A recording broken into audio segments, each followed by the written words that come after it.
Test. Test passed.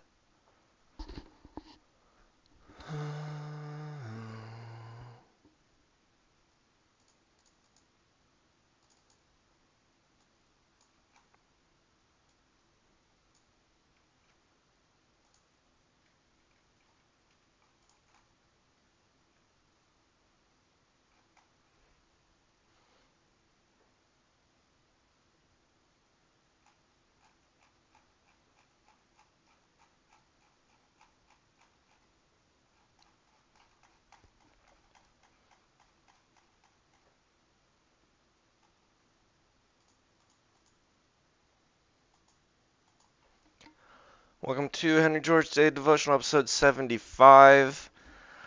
I'm recording this on a Monday. I should have done it last Friday, but that's okay. Chapter 4, Property and Land Historically Considered. We just got through the chapter on whether or not we should compensate landowners when we are trying to establish justice, and we decided that we don't really, out of a justice argument, they have no standing. Now we're going to just talk about some history. This is all in book 7, Justice of the Remedy.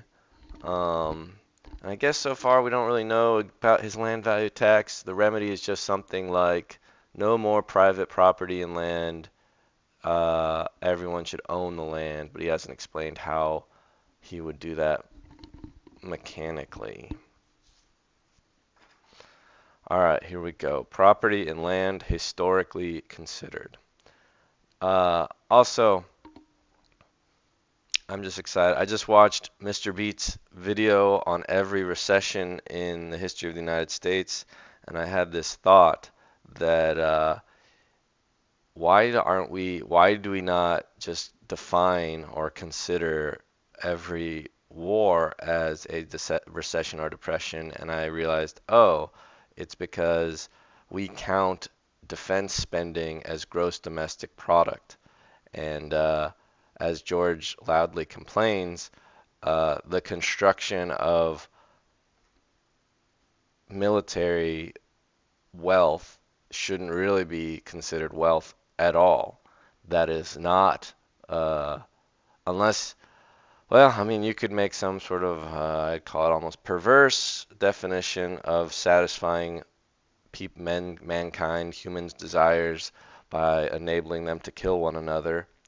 But overall, building bombs, building guns, building bullets, building tanks, uh, I would argue, do not gratify the desires of citizens, and so defining them, or and so describing them, they're not wealth. Oh, you could fight me on this, saying security is definitely something that is the desire of people. I don't know. If you were to say that none of it is counts as gross domestic product, then suddenly, oh, every war ever is actually a major depression or recession. Um, if you say maybe 50, maybe not all of it should count towards, I don't know. You could finagle the numbers, of course. Uh,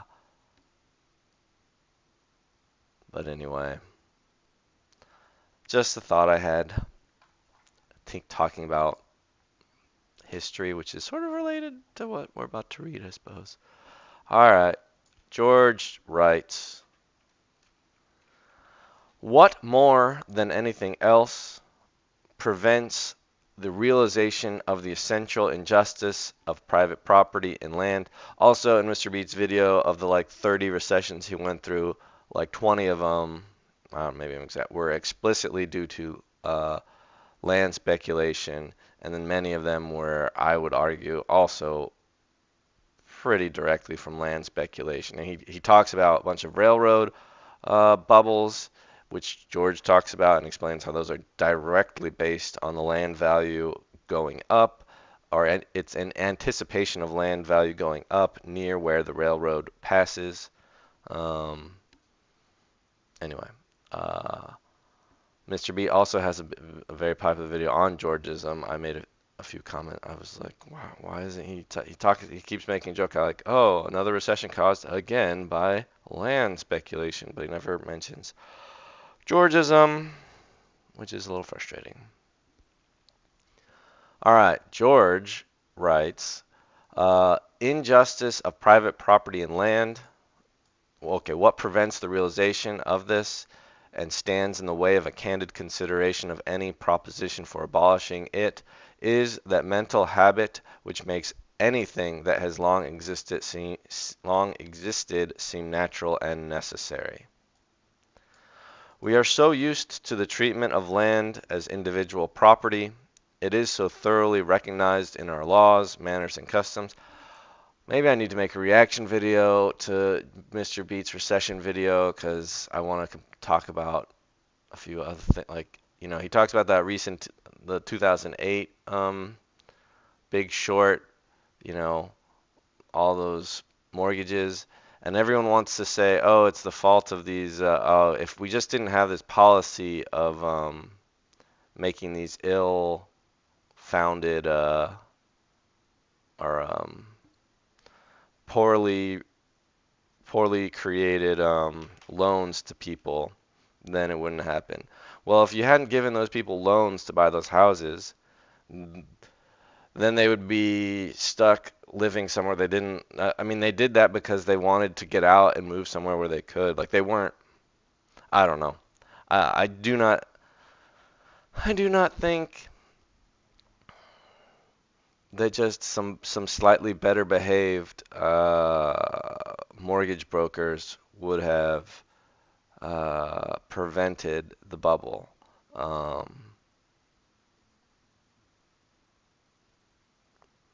I mean, effectively, whoever owned all that land and all those developers, they were the ones and just anticipating that people would be able to keep on. Anyway, let's not get. All right, all right. We are so used to the treatment of land as individual property, it is so thoroughly recognized in our laws, manners, and customs that the vast majority of people never think of questioning it. That's definitely where I was. But look upon it as necessary to the use of land. They are unable to conceive, or at least it does not enter their heads to conceive, of society as existing or as possible without the reduction of land to private possession.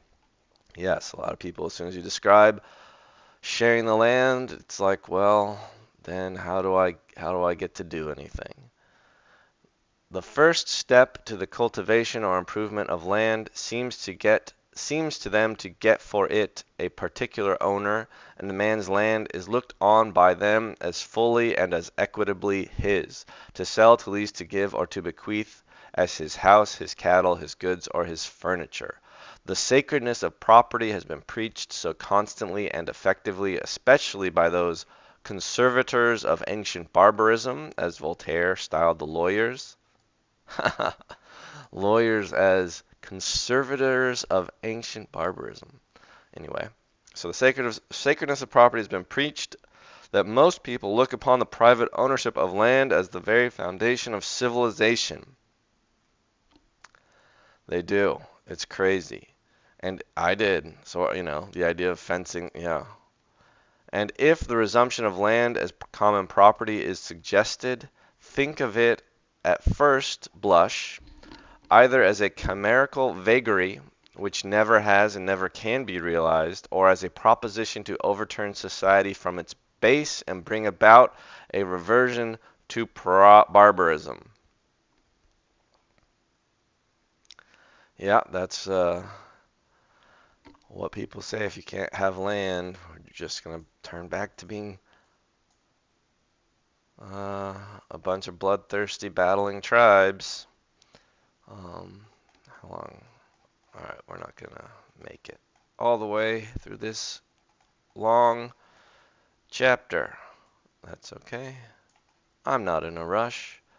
George continues, if it were true that land had always been treated as private property, that would not prove the justice or necessity of continuing so to treat it, any more than the universal existence of slavery, which might once have been safely affirmed, would prove the justice or necessity of making property of human flesh and blood. Right. This is this is sort of in a very clear, logical sense that just because something has been happening doesn't mean that it ought to keep happening if, you believe in any kind of oughts at all. However, we do need to consider the Chestertonian fence when reforming, right? I remember having this kind of argument with my sister about, we were like out in college, I guess, and I was, as typical of me, I don't remember what we were arguing about, but I was just like out with tradition, who cares? Like tradition should have absolutely no, um, I don't know, strength of determining action. Um, and she was like, you don't think that the history of, thousands of years of human life are worth considering at all? And I was like, not if no, you just look at the thing and you decide if it's good or bad.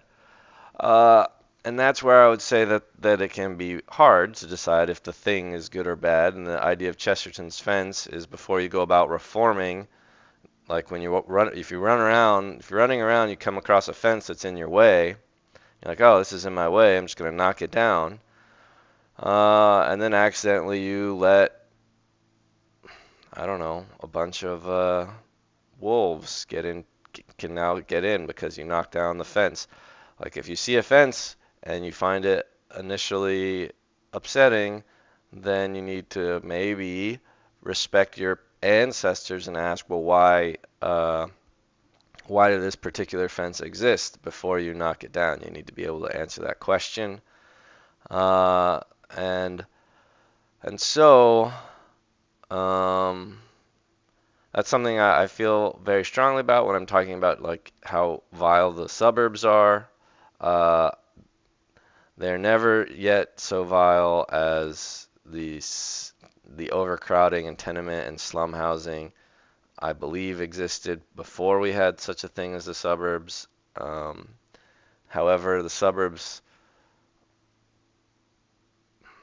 they were sort of an alleviation. They have other costs, and yet we still have ghettos, and the suburbs definitely are not able to continue being a release. So, yeah, the suburbs have served their purpose, which again was only sort of a band-aid to begin with. But band-aids, I use band-aids when I get cut. It isn't what cures me, but I still use them. Uh, anyway, so I agree with George that just because slavery existed forever and just because private property and land has existed forever, that's no reason to continuing using them. But that in and of itself is not a reason to stop doing them. The reason to stop having slavery is because it is wrong. And the reason I agree with George to stop having private property and land is also because it is wrong. It is unjust to the other humans. All right. If it were true the land had always been treated privately, that would not prove it any more than yes. Which might once have been safely affirmed would prove the justice or necessity of making of property human flesh and blood. Not long ago, monarchy seemed all but universal. Yeah, it's just so crazy to even entertain that idea. And not, yeah, like if I had just been born a couple hundred years ago, I would have just full-heartedly believed some men were to be kings, and that is right and just, and I should even like sacrifice my life such that they would be king. And you can make plenty of like game theoretic arguments for why that was an effective form of governance, but anyway, not only the kings but the majority of their subjects really believed that no country could get along without a king. Yet to say nothing of America, France now gets along without a king. The Queen of England and Empress of India has about as much to do with governing her realms as the wooden figurehead of a ship has in determining its course, and the other crowned heads of Europe sit, metaphorically speaking, upon barrels of nitroglycerin. Something over 100 years ago, Bishop Butler, author of the famous Analogy, declared that a constitution of civil government without any religious establishment is a chimerical project of which there is no example. I think this is the second time he's busted out chimerical here today. And this just means illusory, hoped for but illusory, impossible to achieve, mythic animal like a chimera. The chimera. The lion with the goat lion. I prefer the griffin myself. I'm gonna replace chimerical with griffinical. I was if I was yeah. Um yes. A constitution of civil government without religion was chimerical. No example. Oh, George says, as for there being no example, he was right. No government at that time existed, nor would it have been easy to name one that ever had existed without some sort of an established religion. Yet in the United States, we have since proved by the practice of a century that it is possible for a civil government to exist without a state church. Yeah, so the federal government didn't have a state church, I know, but all the colonies, and then when they became states, had state churches. Uh, I don't know when that's when. All right, did all the original states have state churches? By the year 1702, and all 13 American colonies, some four states for religion. Um, all had disestablished by 1834. Yeah, okay, good enough. He's writing in 1879. Somewhere in there, we really created this for the first time in America. But while were it true that land had always and everywhere been treated as private property, would not prove that it should always be so treated. This is not true. On the contrary, the common right to land has everywhere been primarily recognized, and private ownership has nowhere grown up, save as the result of usurpation. The primary and persistent perceptions of mankind are that all have an equal right to land, and the opinion that private property in land is necessary to society is but an offspring of ignorance that cannot look beyond its immediate surroundings, an idea of comparatively modern growth, as artificial and as baseless as that of the right divine of kings. I'm ending this recording here, keeping it short and sweet. I feel like that was powerful, powerful from George, and I talked a lot. All right, we're calling that one HGDD 75, Book 7, Chapter 3, Start. And we're back. Henry George A. Devotional, Episode 76, Trombones in the Big Parade. We continue in this chapter 3, considering private property and land from a historical standpoint. George writes, we just decided that private property and land is as artificial and baseless as that of the right divine of kings. Usually I see this written divine right of kings. The observation of travelers. Oh, I recently learned also that 100 used to mean 120, and that most English-speaking people counted by 20s. And that's like sort of why Abraham Lincoln said 7 years ago, because they were all about 20s, counting by 20s. Not related to Georgism. The observation of travelers, the researches of the critical historians who within a recent period have done so much to reconstruct the forgotten records of the people, the investigations of such men as Sir Henry Maine, Emile de Lavallee, that's M. de Lavallee, Professor Nass of Bonn, and others, into the growth of institutions, prove that wherever human society has formed, the common right of men to use of the earth has been recognized, and that nowhere has unrestricted individual ownership been freely adopted. Alright, he's just saying that a bunch of these travelers and historians say that, it's never nowhere unrestricted and freely adopted. Historically as ethically, private property and land is robbery. It nowhere springs from contract. It can nowhere be traced to perceptions of justice or expediency. Yeah, this is again George stressing how expediency is like a big deal to him, uh, which is interesting to me. I've never really focused that much on that. But he also says that the thing which is just is also expedient. I wonder if this is more akin to like how we use efficient these days. That might be it, but let's just keep going.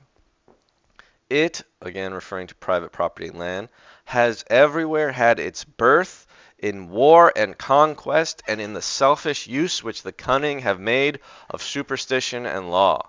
Yes, war and conquest and rat bastard lawyers. Wherever we can trace the early history of society, whether in Asia, in Europe, in Africa, in America, or in Polynesia, land has been considered, this is in early history, as the necessary relations which human life has to it would lead to its consideration as common property, in which the rights of all who had admitted rights were equal. That is to say, in the early history of society, all members of the community, all citizens, as we should say, all had equal rights to the use and enjoyment of the land of the community, the communal land. This recognition of the common right to land did not prevent the full recognition of the particular and exclusive right in things which are the result of labor. Nor was it abandoned when the development of agriculture had imposed the necessity of recognizing exclusive possession of land in order to secure the exclusive enjoyment of the results of the labor expended in cultivating it. Yes, this is the next link, which is there were established exclusive possessions of land, which is different. He's going to say this is exclusive possession of land is different than private property in land. This is allowing you to have exclusive enjoyment of the results of labor. Like he says, this is when agriculture was developed and farming became a thing where you needed to have exclusive possession of a plot of land for some time before you're able to actually harvest anything. And that is enabled, we'll see. The division of land between the industrial units, whether families, joint families, or individuals, went only as far as was necessary for that purpose, pasture and forest lands being retained as common, and equality as to agricultural land being secured either by a periodical redivision as among the Teutonic races, or by the prohibition of alienation as in the law of Moses. I don't know, is that the year of Jubilee? Is Teutonic? That's just, oh, that's all the Germans. I don't know much about this periodical redivision among the Germans. The Teutons. Could look up at that later. This primary adjustment still exists in more or less intact form in the village communities of India, Russia, and the Slavonic countries yet. Excuse me. Or until recently subjected to Turkish rule. in the mountain cantons of Switzerland, among the Kabyles in the north of Africa, and the Kafirs in the south, among the native population of Java and the Aborigines of New Zealand. That is to say, wherever extraneous influences have left intact the form of primitive social organization. That is to say, wherever extraneous influences have left intact the form of primitive or social organization.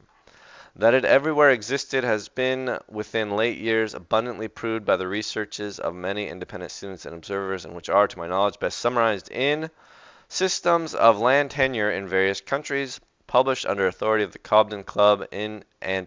Emile de Lavallee's Primitive Property, to which I would refer the reader who desires to see this truth displayed in detail. I wonder if he's now going to say, as soon as you start arguing with somebody and they're like, oh, every private property is always in land, private property in land has always been the thing, and you're like, well, no, go read M. de Lavallee's Primitive Property, and they're like, all right, well, okay, clearly all these backwards, ignorant, they don't have to be all mean about it. They say, okay, primitive man, all right, maybe they didn't have private property in land, but it was private property and land that enabled such development.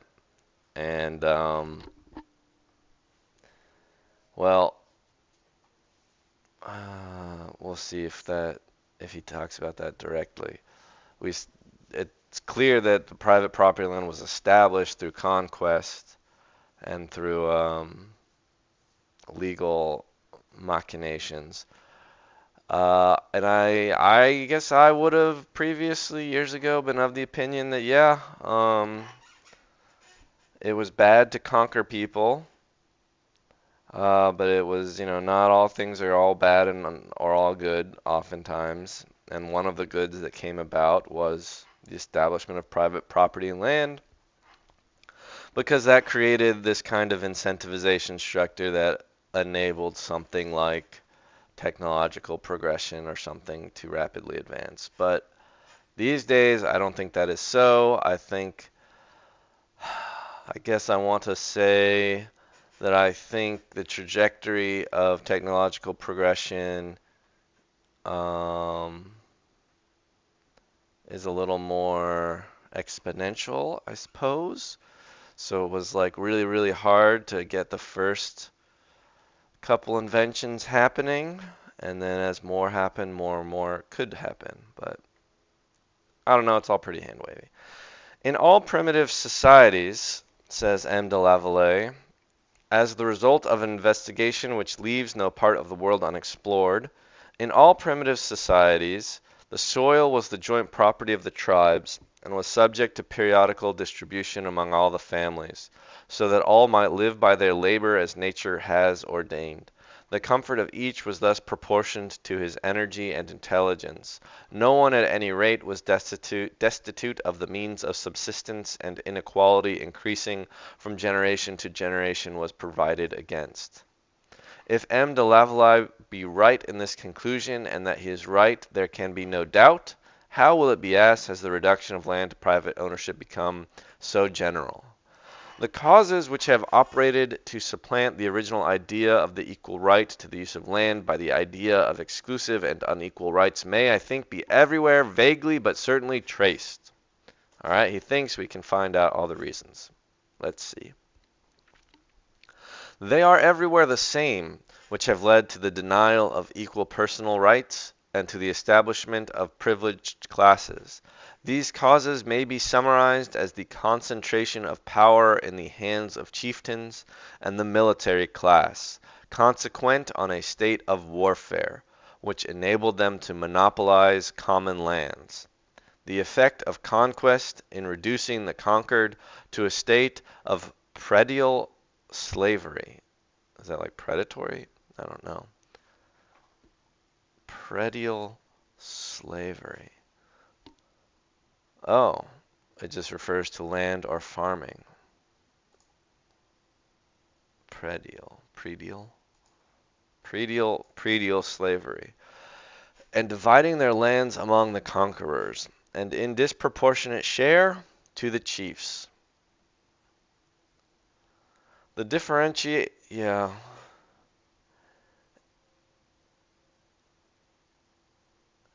I guess there's a part of me that wonders, like, why, like, what went wrong with humans that we started doing this?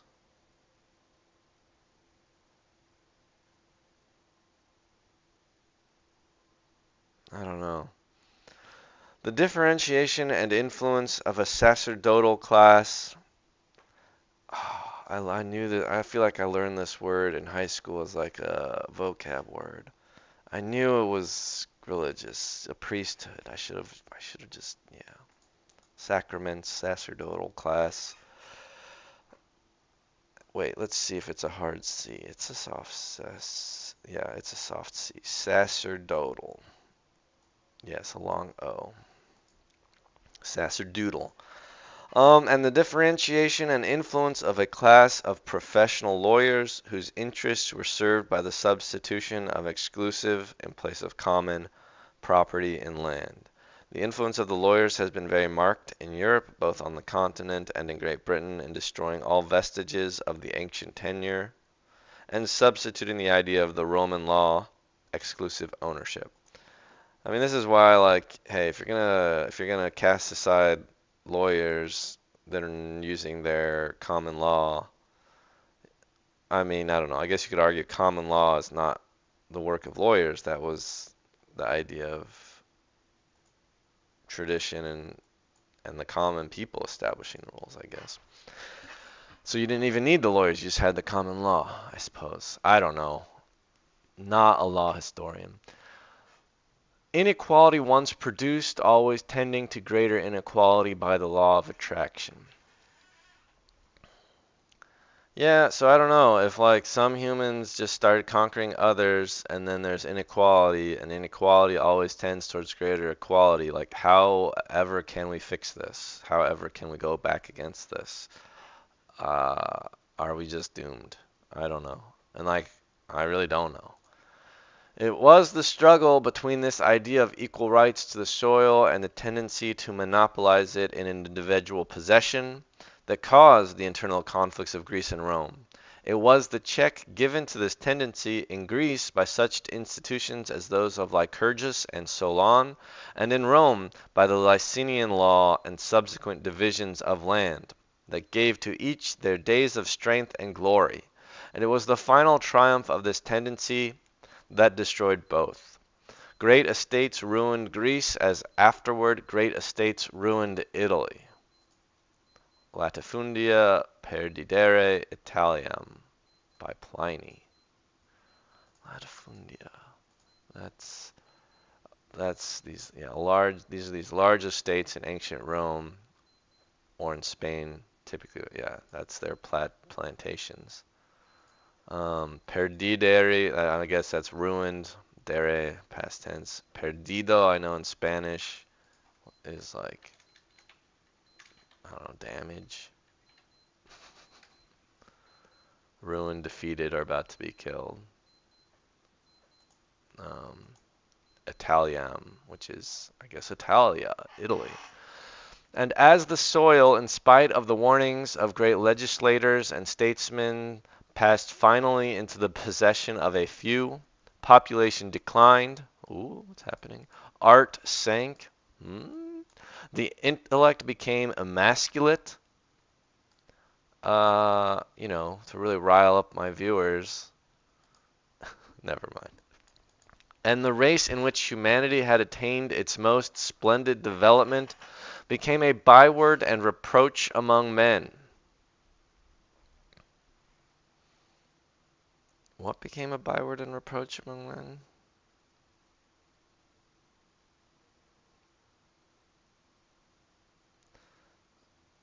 Being Italian, maybe? The race in which humanity attained its most splendid became a byword and reproach. I guess calling people like Italian slurs in the US. I don't know if that's what he's referring to. The idea of absolute individual property in land, which modern civilization derived from Rome, oh, reached its full development there in historic times, when the future mistress of the world first looms up, each citizen had his little homestead plot, which was inalienable and general domain. The cornland, which was of public right, was subject to common use, doubtless under regulations or customs which secured equality, as in the Teutonic Mark and Swiss Allmend. Oh, the Allmend.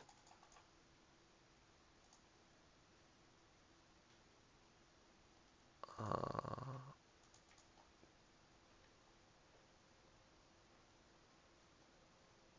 yeah, translate it to English. Yeah, that's the common land, and the Mark is the common land. Makes me think of the riders of the Mark of Rohan in Middle-earth. The Mark was their common land. It was from this public domain, constantly extended by conquest, that the patrician families, these are the big estate families, the latifundia owning families, succeeded in carving their great estates. These great estates, by the power, and when I think of the Swiss and the Teutonic, I think of Captain Georg von Trapp, a military man who, by being a successful military man, was granted his giant estate in Vienna, or in Austria, outside of Vienna.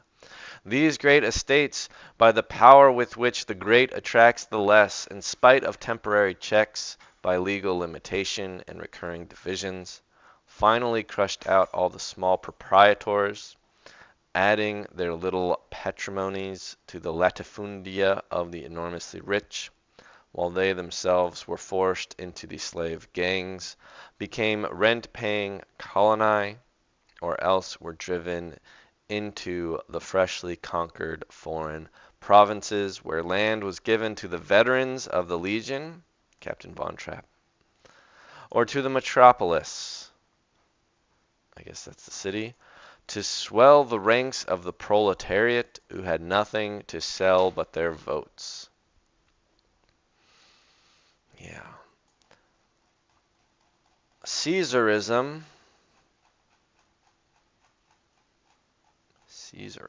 a grosser ism, soon passing into an unbridled despotism of the Eastern type, was the inevitable political result, and the empire, even while it embraced the world, became in reality a shell, kept from collapse only by the healthier life of the frontiers, where the land had been divided among military settlers, or the primitive usages longer survived.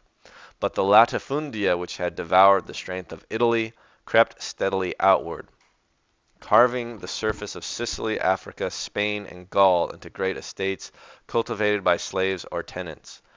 Yes, recall that General Maximus had a giant estate in Spain, a latifundia. We see this in the flashbacks with his wife and his firstborn son destined to inherit his latifundia. And the Gladiator film tends to think that somehow the glory of Rome can be restored by unclear ways, and that Maximus can do it somehow. But Maximus just wanted to keep on being a big landowner. So, who knows?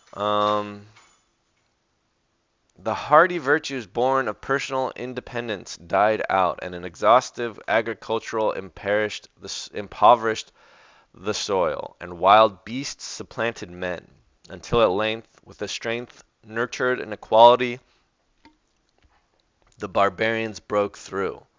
Rome perished, and of a civilization once so proud nothing was left but ruins. Thus came to pass that marvelous thing which at the time of Rome's grandeur would have seemed as impossible as it seems now to us, that the Comanches or Flatheads should conquer the United States, or the Laplanders should desolate Europe. The fundamental cause is to be sought in the tenure of land.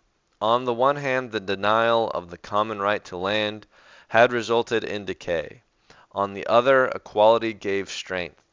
Freedom, says M. de Lavallee in Primitive Property, page 116, freedom, and as a consequence the ownership of an undivided share of the common property, to which the head of every family in the clan was equally entitled, were in the German village essential rights. The German village, every head of the family in the clan got an undivided share of the common property. This system of absolute equality impressed a remarkable character on the individual, which explains how small bands of barbarians made themselves masters of the Roman Empire. Yeah, maybe we need to think much more highly of these barbarians for destroying the failing, corrupt Roman Empire that needed to be destroyed. I don't know.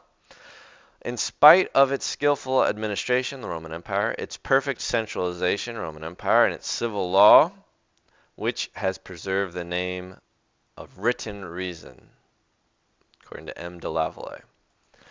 It was, on the other hand, that the heart was eaten out of that great empire. Rome perished, says Professor Seeley, from the failure of the crop of men. So the question to, if you're going to oppose all this, is like, well, how come these super just societies of the Teutons, where every family got their own share of the land, how come they didn't progress in greater societal development? Um,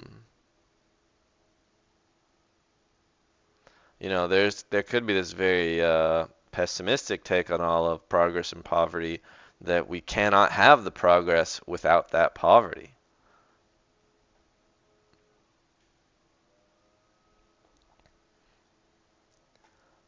So,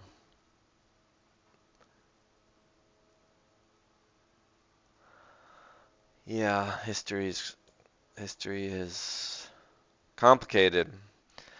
Uh,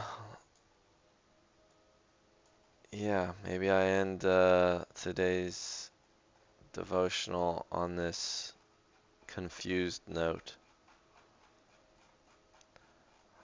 I don't know exactly what enabled Rome. It was, on the other hand, the heart was eaten out of that great empire. Rome perished from the failure of the crop of men. I mean, George is saying Rome fell because it stopped being just and it had a whole bunch of private property and land. What enabled Rome to grow? Not exactly clear, but he would say that private property and land really hadn't been established yet, so it wasn't due to that. But were they conquering? Was it that warfare, but which was claiming land, just maybe claiming it to be common property for everyone? I don't know. And then it fell because it no longer was just, and it fell to these barbaric groups that had more justice. And I guess they're called barbaric because they were not very technologically developed. But why weren't they technologically developed? Because of, I don't know. Yeah. Hmm. I don't really, I mean, when I read Progress and Poverty before, I don't recall ever learning about, well, how come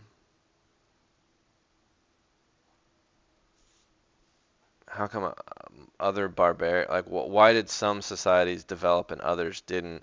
I mean, George makes a general claim at the end, towards the end of the book, that the law of progress for society is basically whether or not the society is just, and that people who labor get the full reward of their labor, and so then people can associate with one another, and work together, cooperate. So I don't know, maybe the Teutons, something prevented their cooperation. I don't know. All right, see you next time.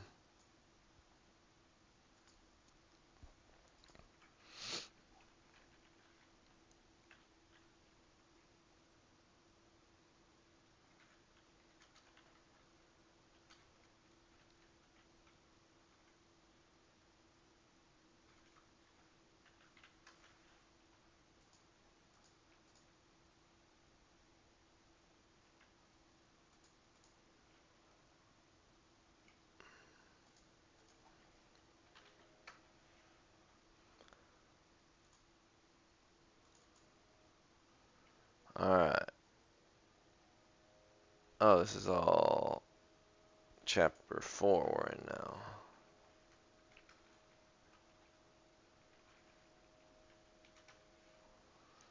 We're in chapter 4.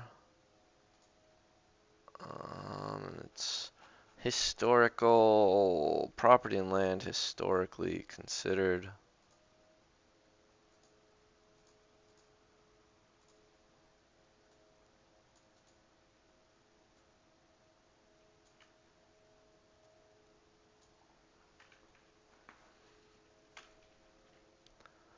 Um, Historians say primitive or early humans shared land only once war and lawyers came around did private property arise. Um,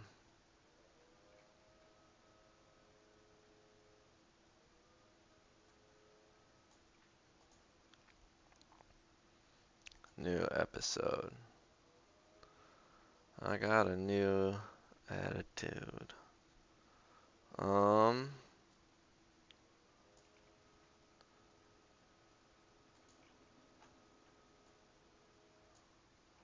oh yeah, we gotta title this one. Um, Private property and land was established by conquerors and lawyers.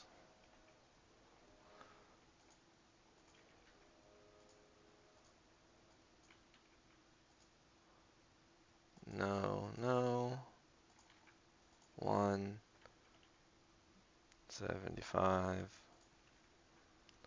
I don't know how I feel about doing these double days. I feel like I should just have to accept my failure when I miss a day.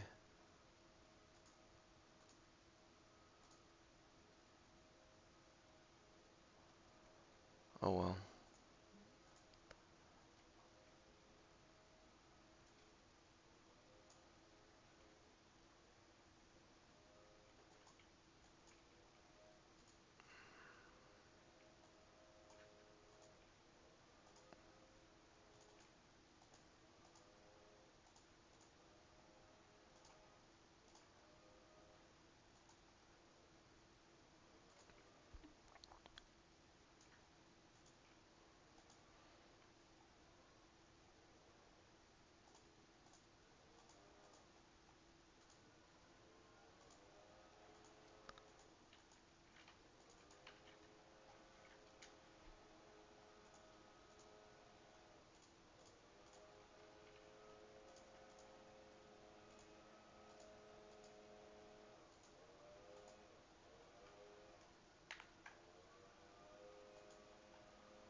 Alright, now we can do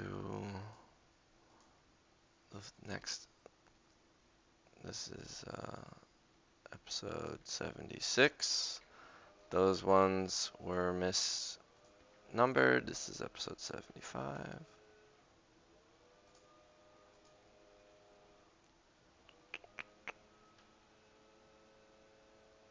What is this? Did episode 65 not get published? How did this not get published?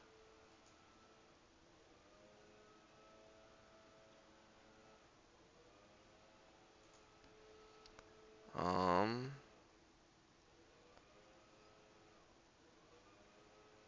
you're supposed to be published probably on the 4th.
I want these in a different order.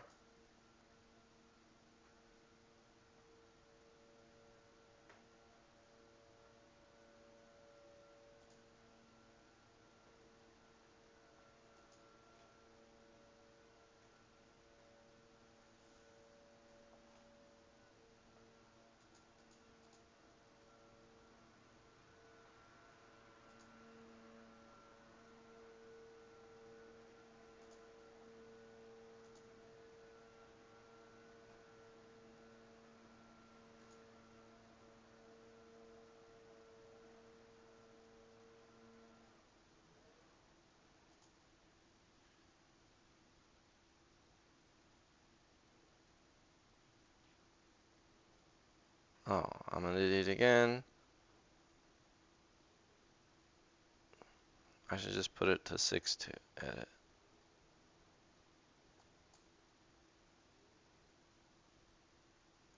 Although, okay, so if its publishing date is that, Spotify,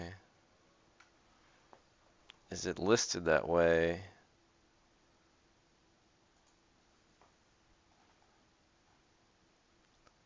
66, 64, 67, 68.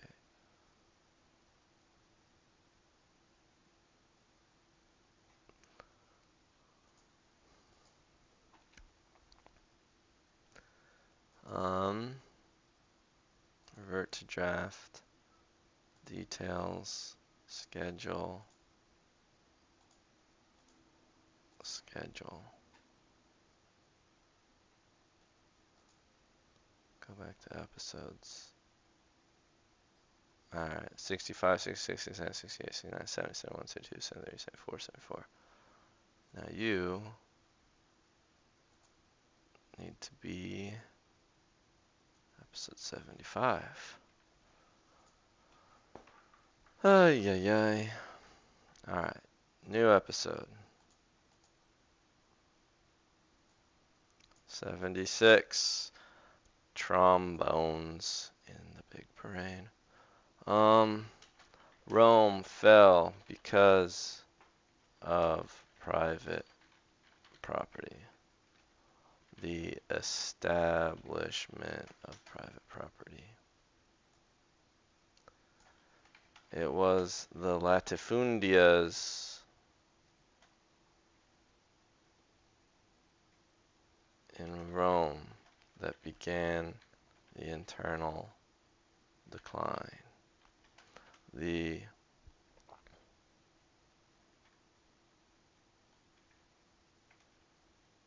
equality among barbarians enabled their cooperation in defeating them. I think counter arguments exist to some extent here.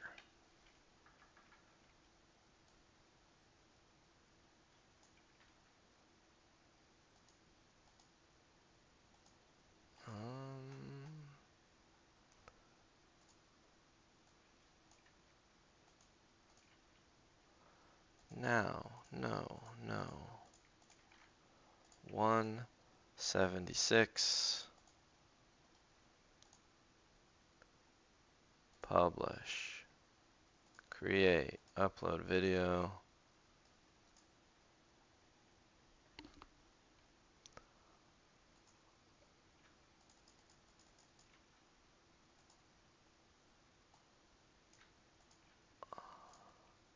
I don't know if counter arguments is quite the right word. Some questions persist in my mind.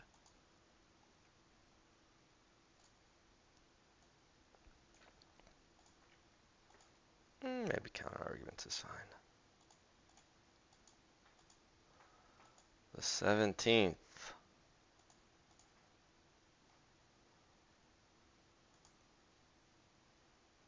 I don't know.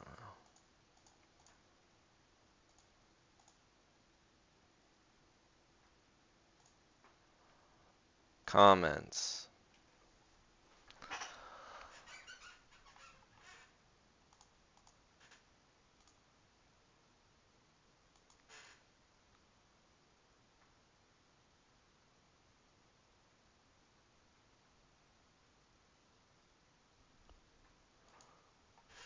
Ah.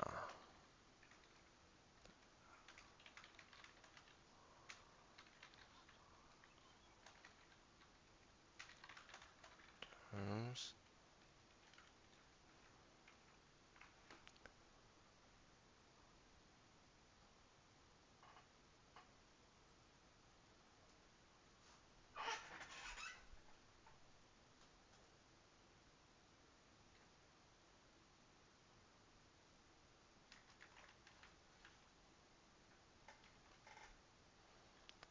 Right.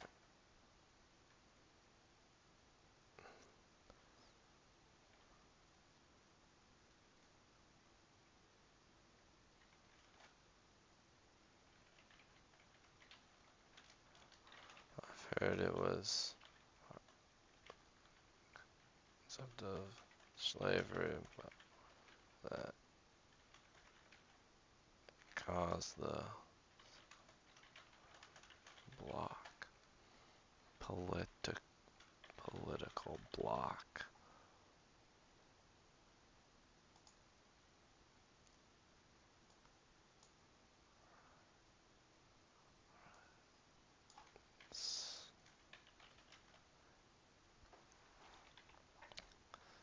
Was such a large of and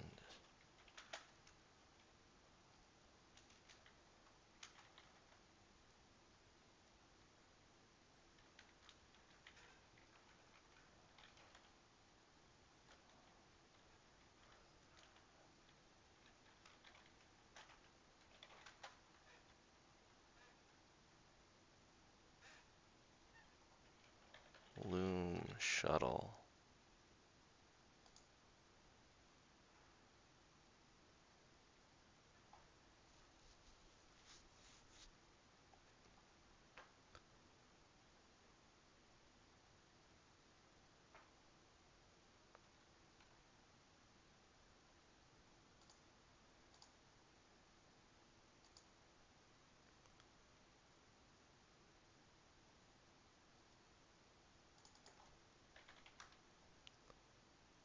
Huh.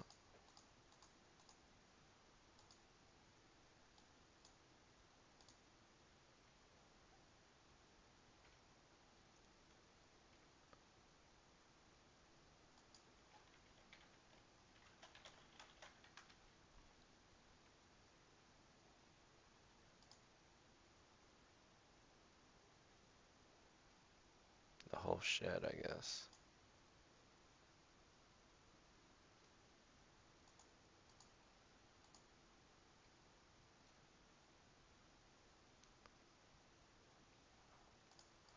Weft yarn.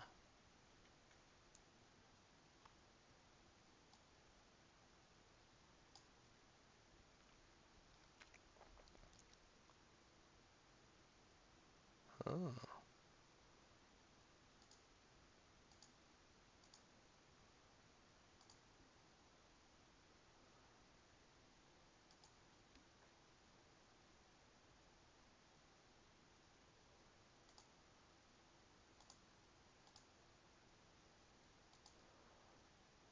All right.